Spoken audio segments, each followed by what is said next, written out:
waste management companies, etc. So that should be good. Then we have market research, and we're going to do like a group research project post that. So we'll introduce that. We'll introduce how do you look at market, how do you do market validation, and then go on to do the collaborative group research post that. We are going to have fundraising webinars on how do you fundraise at early stages, specifically in the sustainability space. Then about networking and the importance of networking. Why is it not hard? How do you go about it? If you're finding difficulties in networking, how should you navigate that process, etc. Module 5 won't be about actually Launchpad, but we'll move on to how to write a good application, and we'll take an example of Climate Launchpad to really do that. But there's an additional one here which talks about how do you go about branding and the importance of branding right from the start, and also personal branding, because at early stages, really, you as an entrepreneur and you as a company is really one and the same thing.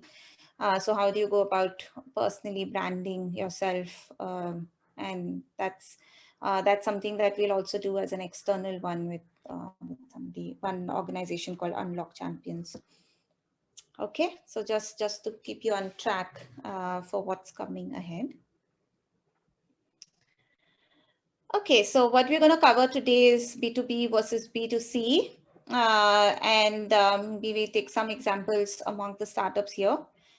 What does a business model refer to? What is a product versus service?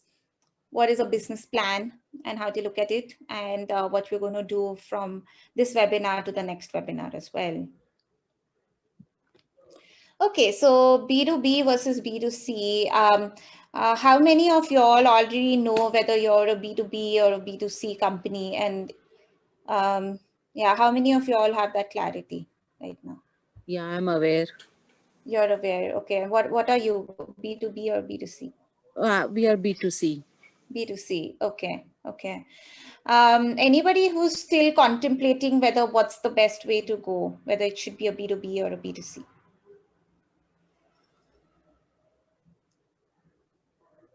I'm not very sure what it is. Never worked into a business setup. Almost all my career I was doing in an NGO. So actually, if you could brief really it mean B2B versus B2C. Yeah. Even the terminology, I'm not aware of those terminology. Okay. So B2C is business to business when you're selling to businesses, and B2C is when you sell to individual customers. So if you're selling to me, that's a B2C. But if you're selling to, say, Mahindra, that's B2B. Right, that's what we mean by B2B and B2C, and probably I'll go ahead and go through this. Just wanted to get a feel. So you sell to businesses and institutions. So when we talk about even government, we typically, I mean, it can be the terminology can be B2G when it comes to government, and that's a common terminology as well. But for all purposes, it comes in B2B. So as we'll see later, like what are the similarities? There's a lot of similarity between a B2B and a B2G sales as well. Okay, and B2C are individual customers. What are the drivers that drive a B2B sale versus a B2C sale? Is driver definitely when it comes to B2B is economic. So if you're selling to a company and you're telling them that that's going to cost you higher, they're going to ask you why. You know, they are a profit making entity, and so why should they pay for anything that costs them much more? It can be indirect. So for example, you say that, okay, by buying my sustainability products, it helps you build your brand, right? And brand building is an important part when it comes to upcycling and what we are all trying to sell. And that indirectly would give them more profits because they'll get more loyal customers. It just builds up the brand image better for them, which is good for their market. Competitors might have a different sustainability sort of a brand image, and they don't want to be left behind, several things. But finally, you cannot challenge them on profitability. You cannot say that reduce your profitability and go to something else. That's a very, very hard sale when it comes to B2B. So this is definitely one of the drivers there, or the most important driver that you should look at amongst other things. But whereas B2C is a bit different. So B2C can be economic as well, of course, specifically if it's a very price sensitive market, like the rural market is very, very price sensitive. And generally economic would be the major parameter that you should look there. But it may be different things when it comes to B2C. It may be just convenience that you give them a home delivery, and that can be a very powerful driver. It may be emotions, it may be something that catches the eye in terms of that, oh, what am I doing? I'm so unsustainable. Let me shift, I want to shift. So it may be touching upon their emotions, it may be touching upon their principles. It may be just aesthetics, someone might pay more for something that just looks good, so it may be several things in B2C, but not so much for a B2B. B2B, always you have to relate to price. Okay. And government, it's a bit different. So if you look at B2G, it is of course price, but it may not be so always. It may be something that a new policy has come up and they're looking for solutions, and then they want to take, or they want to be a leader in something, in pioneering something, and they come for your solution because there's nothing like this in the market, right? So B2G might have several other parameters as well, apart from economic. Decision making. So if you're looking at a B2B sale, definitely it's slower than a B2C, right? More so because there's a lot of relationship building involved. So if you're looking to sell to a corporate, you have to be in good books. You have to, references work well. So you have to take that time out for relationship building. It's a longer process because, of course, it's a bigger sale. So it takes time. You have to go through their procedures, etc. Whereas B2C is more faster. Of course, it is how much ever you market, and if you get your sales going, it can potentially blow up very soon if you hit the right value propositions and hit the right market. So that's mainly the difference. And B2G is probably the slowest. So if government is your only customer, then definitely you should be prepared for very, very long sales cycles as well. So that's one of, but it may be a very, very powerful sector because it gives you instant validation. People trust you once you've sold to the government, right?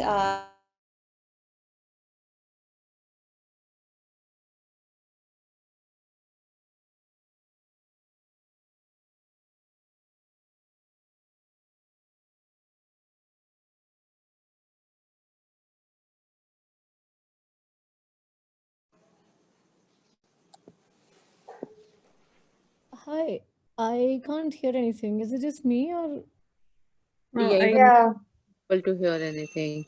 I think Louis just went I offline. think the connection got lost. Okay. I thought Yeah. like everything was just frozen. So that was a bit like shocking. Okay. Right, okay. So we just have to wait for her to come online. Priyanka is here. Priyanka is here. I'm calling Joey. Let me just ask what happened. Okay, no worries.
She's logging back in. Just give me a second and she's here.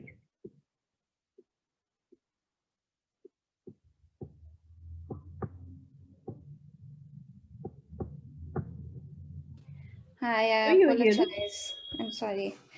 Actually, I'm on my hotspot from my phone, and my phone randomly switched off. I don't know why. The Wi-Fi at my parents' place is not strong enough to support these video calls.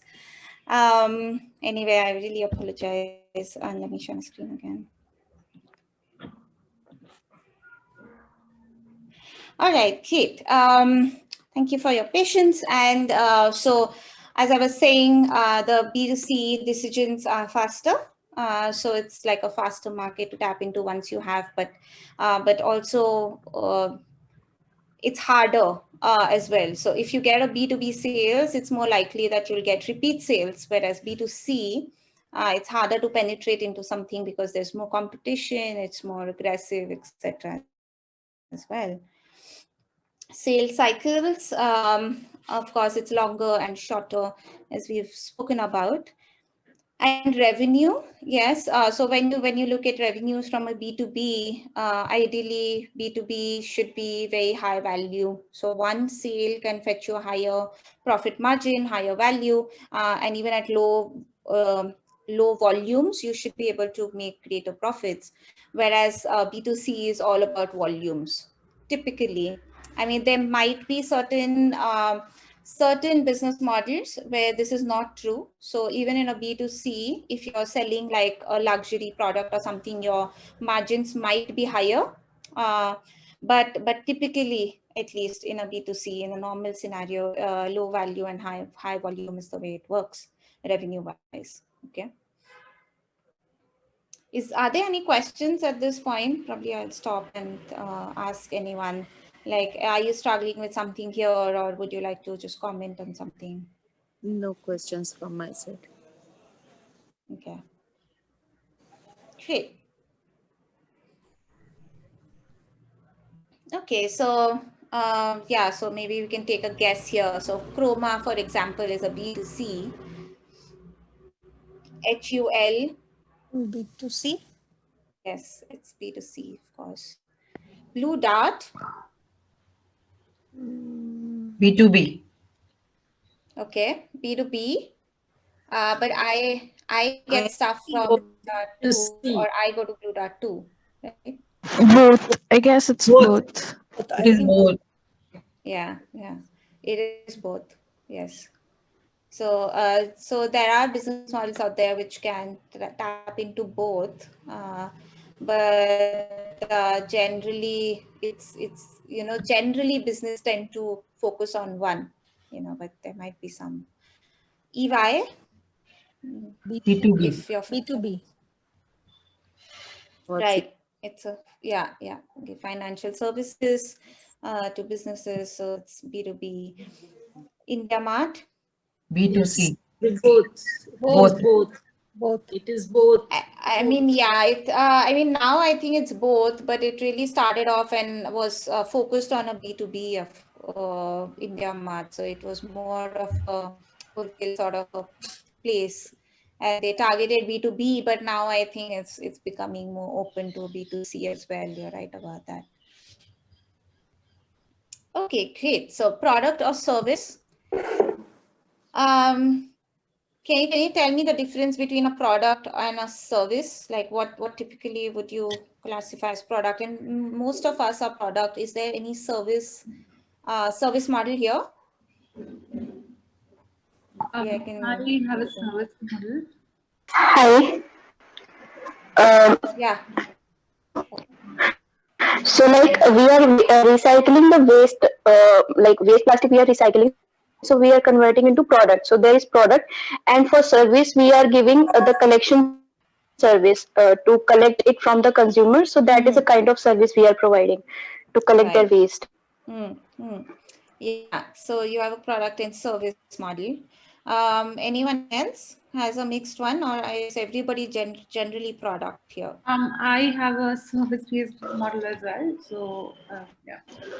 Yeah. Okay. Is it just service or is it a mix? So Sorry, I forget. it is a product. I mean, it's a product-based service. So the product also is to be rented, which so I mean the entire rental model and getting it back and all. That makes it a service, I guess.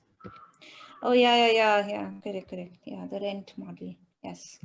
Okay, good. So what exactly is product is when you sell something for ownership, right? So you transfer the ownership to the customer, and that's what a product is. There might be some confusion about this. So I mean, a lot of people say that it's something physical assets, or but it's really when you transfer the ownership and it becomes a product.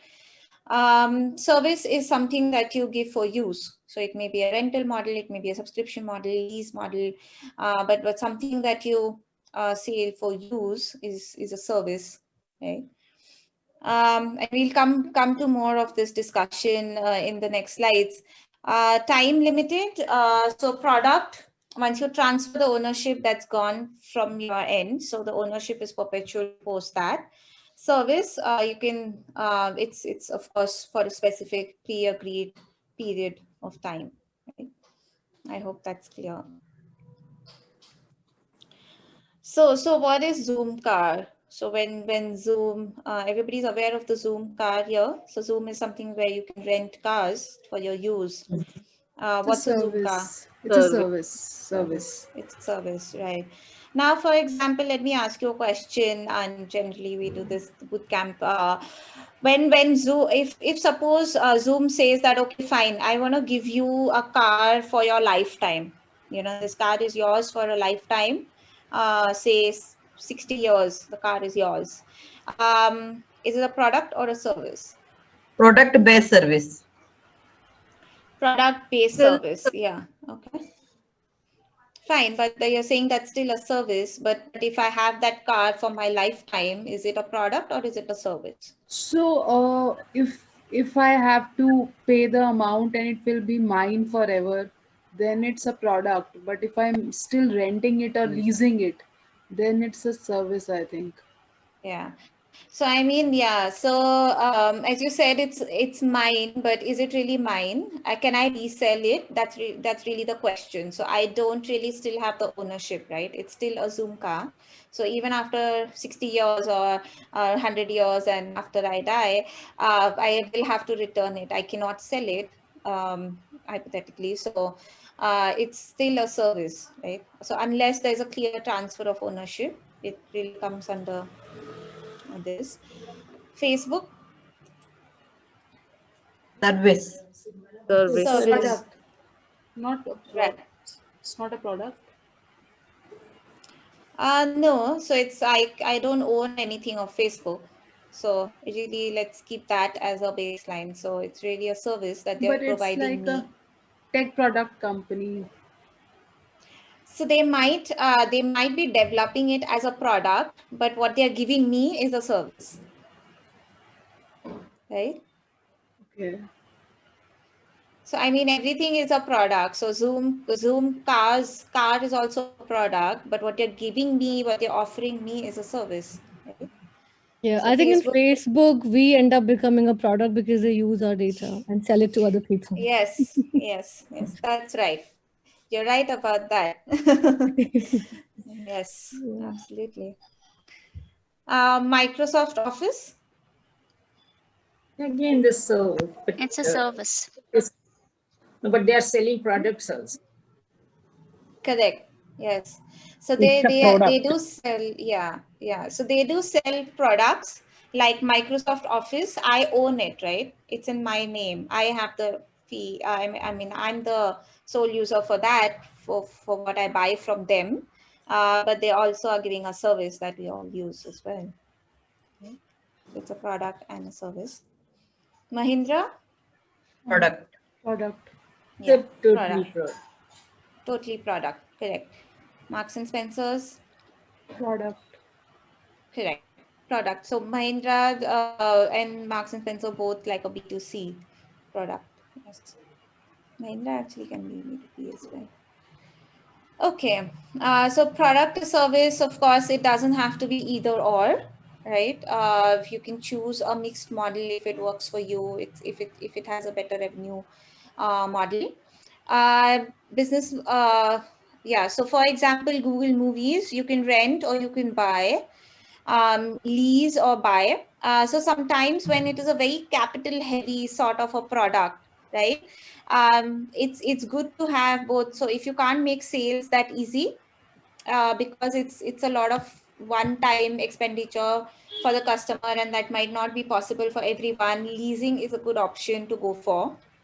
Right, so you can have both. So whoever can afford it can of course buy, but then to just keep your cash flows and keep your revenue model sustainable, you can introduce models like leasing, which work for a lot of business models as well. Because of the capital intensive thing towards the product, business model can start by selling a service, and then shift to selling a product as well. So a lot of business models started like that they offered some service at the beginning, make your brand value, create your brand value through that, and then move towards selling products when people trust you, because taking a service is easy. It's less risky for people to subscribe to a service because it costs me less. But making a commitment to buying a product might be more difficult when we are in early stages of startup, when people don't trust us as well. There are issues with, why should I choose this brand over something that I've been buying over the years, etc. So you can think from, I mean, if you're having trouble with, these are some things to consider even in your business models, even if you're already selling. It's good to reflect and think. Good. Any questions at this point before I move on to business models? Nowadays, I was just wondering, nowadays, most of the companies are basically providing us a subscription model or service, like a service-based model, because we don't own anything nowadays. Our generation, specifically, the Gen Yeah. Z, Gen Y, everybody is more on the service-based model. We Absolutely. don't buy houses, we rent cars, like Yeah. everything, like Netflix, to Yeah. like lots of things, everything. Yeah, because the commitment to buying a car is much more, right, than a Right, commitment to leasing out a car. I mean, just yesterday, right, my husband wanted to buy some sports bike, and I said, why don't you just rent a few times, and if you end up renting at least 6 times, then you can buy. So right. it's reducing risk, right? We don't know whether we're going to be using it that Like, much. So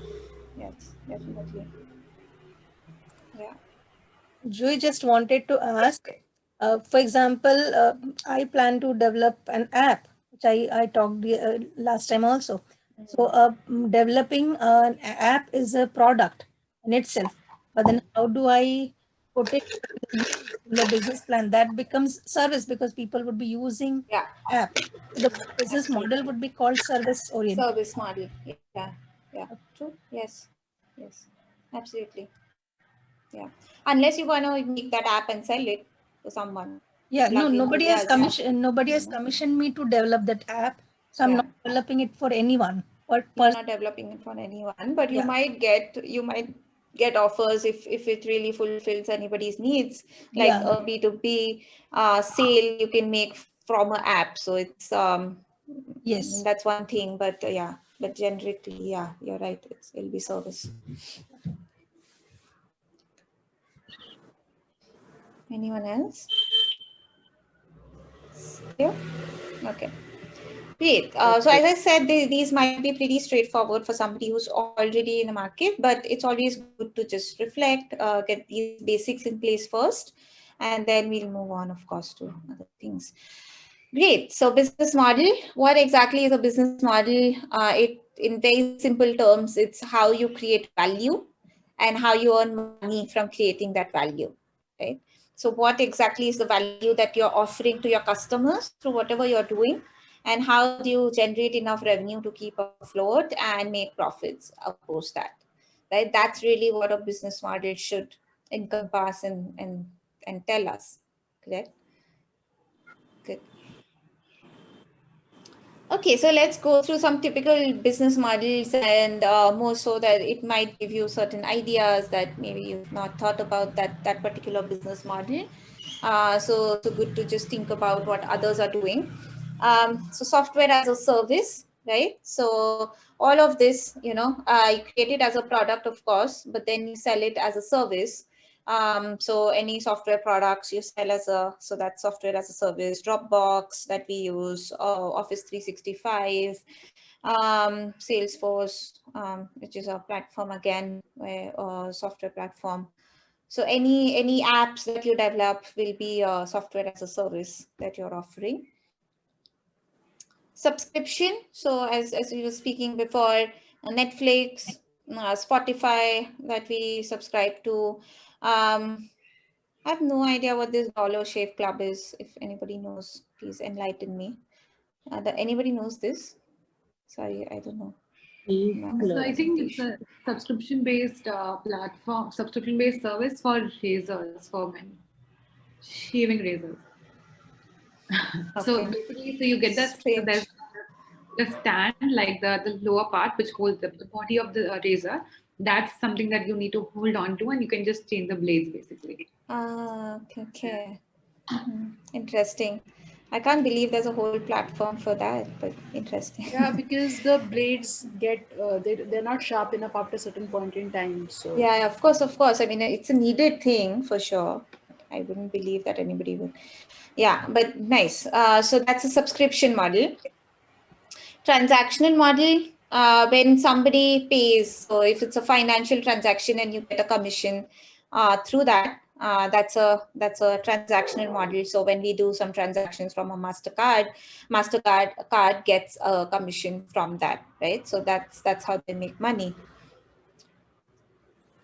Marketplace. So these are very good business models which have come up where you really have a marketplace for something that you specialize in. So like Airbnb's marketplace for selling these kind of or rather renting out these kind of accommodations. So you make money through whatever transactions takes place on the marketplace. So if somebody rents, you get some money for that, right? I mean, upcycling businesses, I've seen marketplaces coming up, very interesting marketplaces where there's a aggregate of a lot of businesses selling upcycling products, and people can choose, which gives them a larger accessibility. Search costs are reduced. For example, if I want to buy like a upcycled bag, I know that if I go to the site, I'll get at least 10 options, which seems like a better deal than me going and searching for 10 different sites. So that's something which has been coming up, and I've been hearing about a lot of these marketplaces nowadays. So even for your businesses, you might want to check out some of these marketplaces to market your products as well on. Advertising, of course, whenever a business is based on just advertising. So if you run a blog and you think that you'll get some great advertisements on the blog and that's your revenue model, then yes.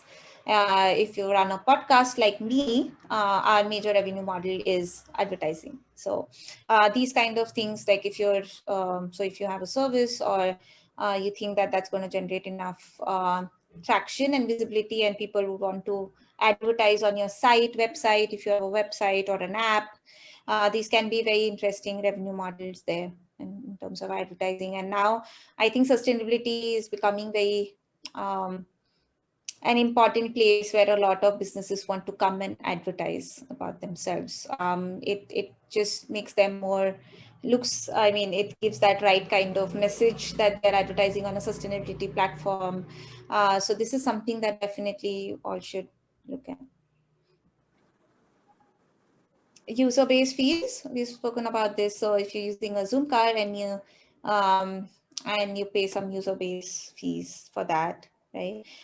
It can be a consultancy. So if you say that I want to, for example, you go to a B2B and say any office space, and you say that I can convert this entire office space into a zero-waste office space, right? That's a consultancy.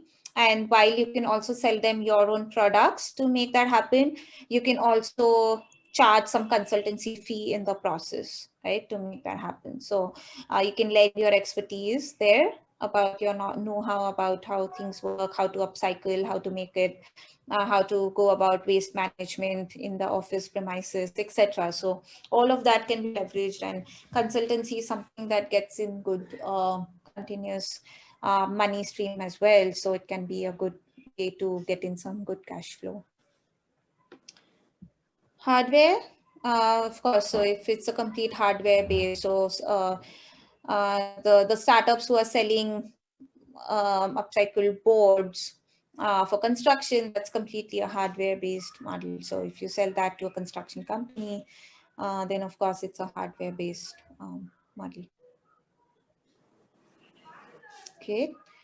Any questions or comments on that? Something that probably you want to try one of these business models but haven't yet, for people who are already doing something on ground, or if there are any questions around it?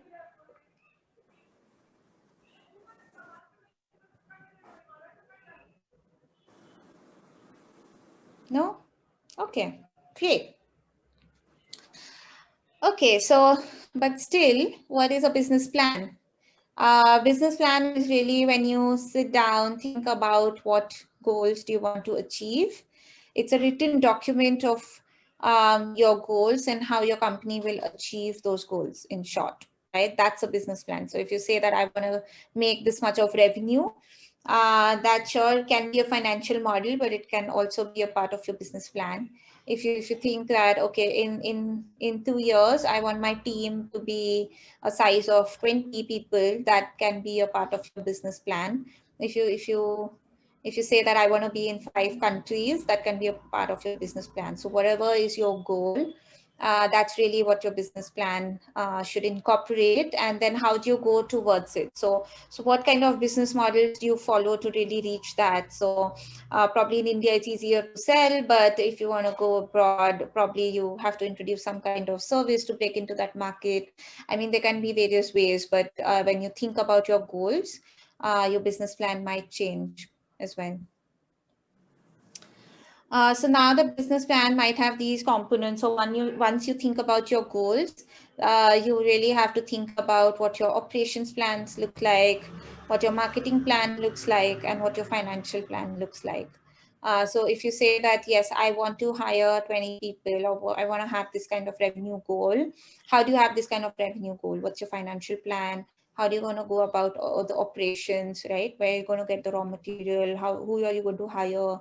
How does it all work? Your marketing plan. So if I say that, okay, I have my marketing plan for India, but your target is really to go to 5 countries, then how do I really tweak my marketing plan for, say, the Maldives?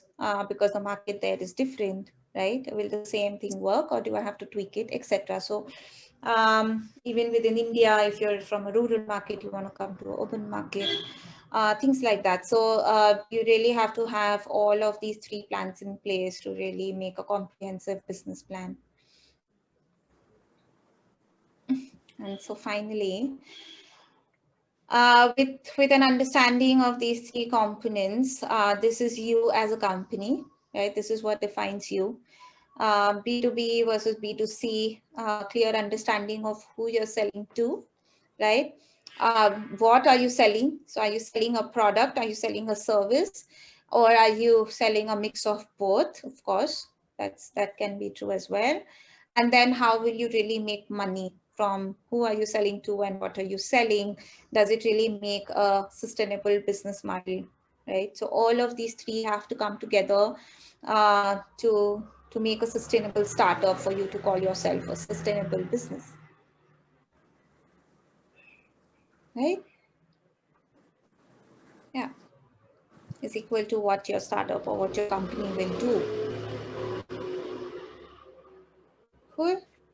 Is there probably any confusion regarding this? Any questions or? Okay.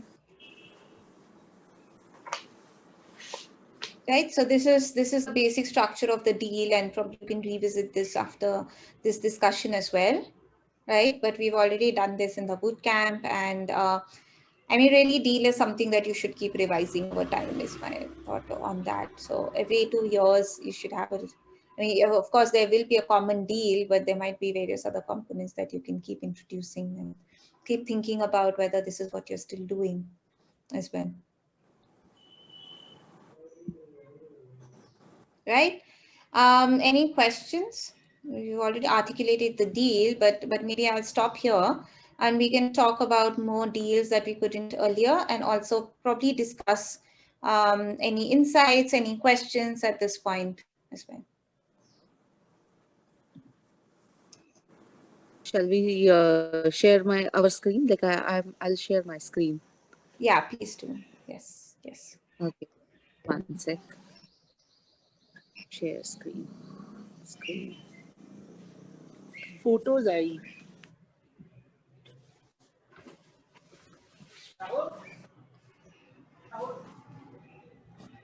Are you able to share your screen?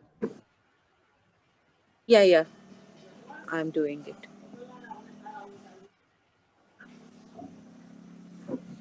Okay. Yeah. Are you able to see this? Yeah. Yeah. So yeah. redo Okay. is a. Okay. Yeah. Shall I start? Yeah. Okay. So redo is a design house, and we have two inputs coming in. One is from our own quilt vertical, where we collect the fabric scrap, where we don't have to pay anything. Right. Another is like coming from weavers, the plastic fabric, where we source that fabric, we buy that fabric, and connecting these two, we make useful products. That is so we are going directly from business to customer.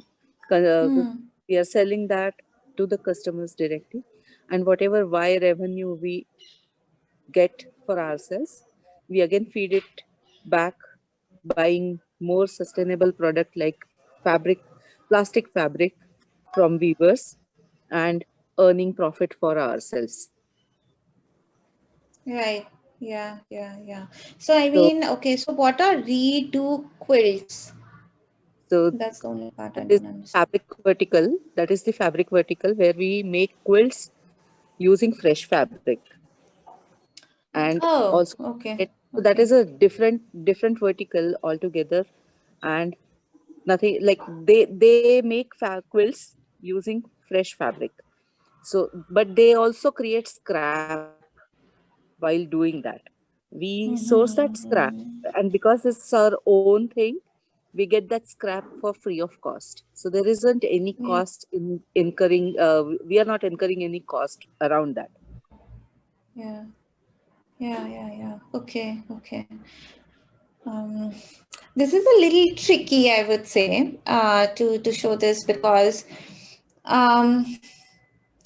for reasons like, okay, you're saying that we should be using only upcycled fabric, right? And there's enough. So what's the basic premise of your startup? See, I'm not saying anything right or wrong here, because there, of course, there are quilts going around which are fresh quilts from fresh fabric in the market, and if you do it, there's nothing wrong with it, and of course you're using the scraps while others might not.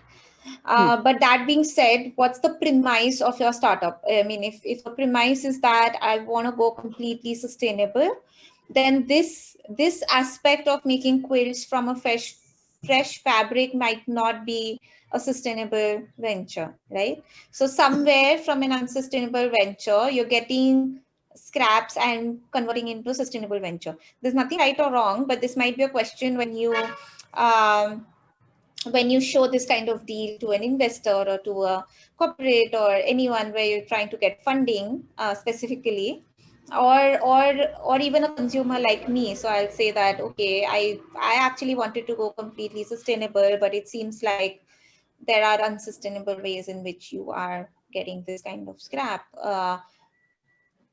which might get in some question marks there. You know what I'm saying? Yeah, understood. And just to elaborate on this, quilting is totally a separate business. Venture. Yeah. Yeah, Yeah. venture, and this has got nothing to do with this sustainable business.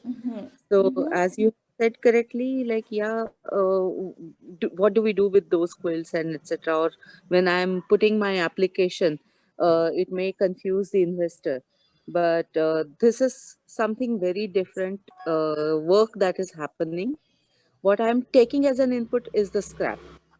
So Yeah. yeah, Yeah. and like, so just to show that there are two inputs, I'm using this.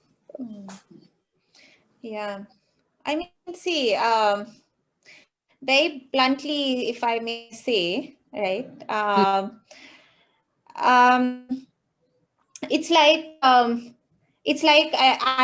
and this is a bad example because that's completely unethical and there's nothing really very so much unethical about making a quilt. But if I'm a Pepsi and I say that, okay, I am selling something which is extremely bad for health, but then through my CSR project, I'm going to target the same people who are drinking those sugar coated drinks and give them free health checkups, you know. So now I'm using the same market, but you know what I'm saying. So I mean, these are the kind of examples which may result from a unsustainable business and going towards something towards sustainability using something from there. You understand? So, or then if I use completely like a plastic packaging, and I'm saying that okay, I am using excessive plastic in my packaging, but then what I do is I try to track down those customers and take back that plastic to do something. But while in a sense I could actually go completely low on plastic and not use that much plastic in my packaging in the first place, right? Thus making it sustainable. So, I mean, there might be some questions around that, is what I'm saying. If you show this as a stream, and so, I mean, you can continue doing the venture. That's not what I'm saying, but maybe good not to show that as a Okay. part of your deal here as a sustainable venture. I understood. I would like to put it in this manner. The first thing is like, I'm collecting this fabric waste, or I'm buying this fabric waste and cutting off this redo quilts completely from redo. I believe like that would help me put my deal in a better manner. So this is where Probably good I to can. brand it separately. So, I mean, if you have a redo quilt, which is Yes, nothing to we do are with already. sustainability, and yeah. This we have already thought of, and we are already in the process of finding good name. Absolutely. Yeah. With the what you have suggested is absolutely right. When I say redo, people certainly start thinking about, are you using plastic in making quilts, or some Absolutely. questions like. Yeah. So this is Absolutely. So where cut this link saying that we are buying this fabric scrap, as that is also a scrap for us, and then using it for making articles, which is a sellable product customer. yes. So if you So want like redo to got it. be I'll identified with correct. a sustainability brand, then keep it just to that, because otherwise it's Yes. confusing. Yeah, definitely. Yeah. Understood. Very well understood. Yeah. The rest all is fine. Yeah, absolutely. Great.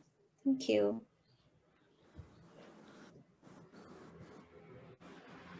Thank you.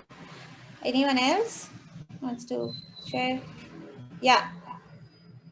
Shall I share my screen? Yeah. Please do.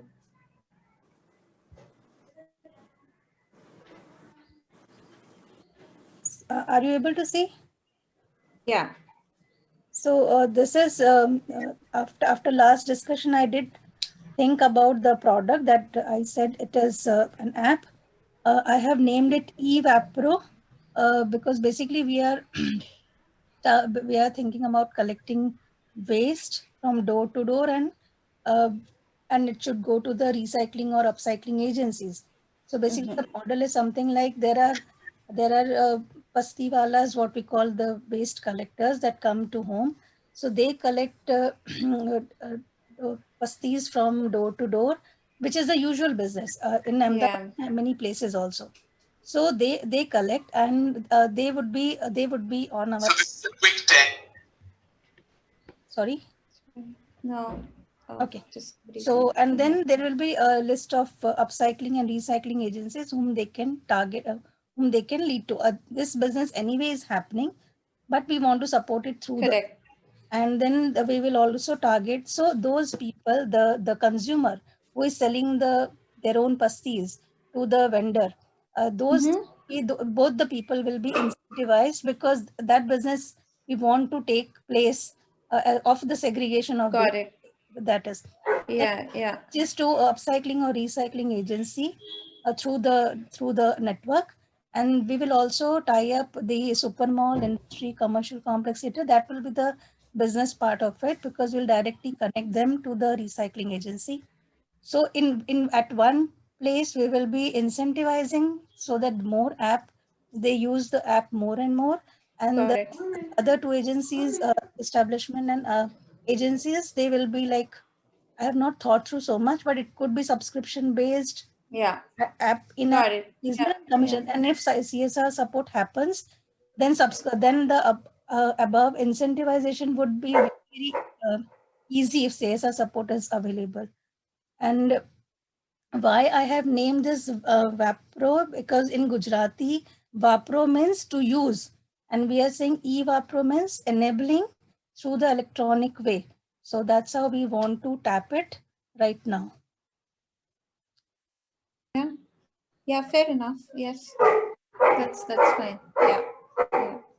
Absolutely. Yeah, seems great, I think. Yeah. Okay. I mean, I think the only real challenge with these sort of models are that you really need to get all of these stakeholders on board to make it sustainable. I think we spoke about this, and so after boot camp, I did check those who are in Ahmedabad. For example, there's Let's Recycle, there's pastiwala.com, there's 2-3 more. They have their own business setup, but then we know that there's so much waste lying here and there. Yeah. Because for example, Let's Recycle has already tied up with hotel industry, other people also. So they they would have 10 partners. So what about the rest of there's then so big. Of course, I mean there's already space for more. That absolutely, you're right. And they have direct tie-ups. So for example, I know that for my health, I know 5 doctors. So for that matter, everybody would be of course. So Yeah, that's just the green part we want to incentivize through the process, because that's the more. And one more aspect that we want to build through this app is that this Pastiwala Raddiwala should feel that they are part of the city and not just the waste collector or selling, but they're important in this entire say in the entire scenario of waste management. They're one of those who will actually go door to door to collect, and they do that thing. So you want to Oh, got it. Yes, absolutely. Yes. Yeah. Thank you. Okay. This seems fine. Yeah. Thank you. So maybe before we take on anyone else's questions, etc., just want to quickly say that we had shared a survey, like a bootcamp feedback survey. Please do fill it out if you haven't already, right? That's for our internal learning so that we can better what we do in the next cohort. So please do help us out on that. We are also learning with you. So please do fill it out if you haven't already, right? If you have any suggestions, please feel very free, very blunt to talk about it, because really we want to help you. So don't be like, okay, this is what the structure is. So if you feel that you need something else from us, just say it. We might be able to do that for you. So, but unless you tell me, I cannot do that. So we do our best to incorporate what everybody needs. So please feel free to talk about it as well. Okay. Okay, so this was something that I wanted to do just so that everybody's on the same page. So it may have been a little too basic for someone, and it may have thrown light for someone who doesn't come from a business background. But just so that we're all on the same page, this was an exercise, and also to know and revise the deals and get to know each other a little better post the bootcamp. This was the first webinar. Now, moving on, we're going to have different people coming in for different webinars as well, but I'll always be there on the webinar, so we can also interact at the same time. All right, and please do leverage the open office hours as well. We have several mentors, and we'll be circulating all this in this week. So how it all is going to take place, who all are going to be the mentors, and you can book slots with them, etc. So how all of those modalities work. We'll just send across a detailed email and calendar invites and how the scheduling is going to take place. And if you have any doubts, concerns about that, please feel free to reach out to me and actually Priyanka, because she's coordinating all of this. So feel free to bombard her with all your queries. Okay. And if anyone wants to discuss their deals in more detail or just talk about other things, use the open office hours to do that. It's easier than over email, and it's face to face always works better than over messages and emails. Great. I mean, whoever is getting late, please feel free to leave.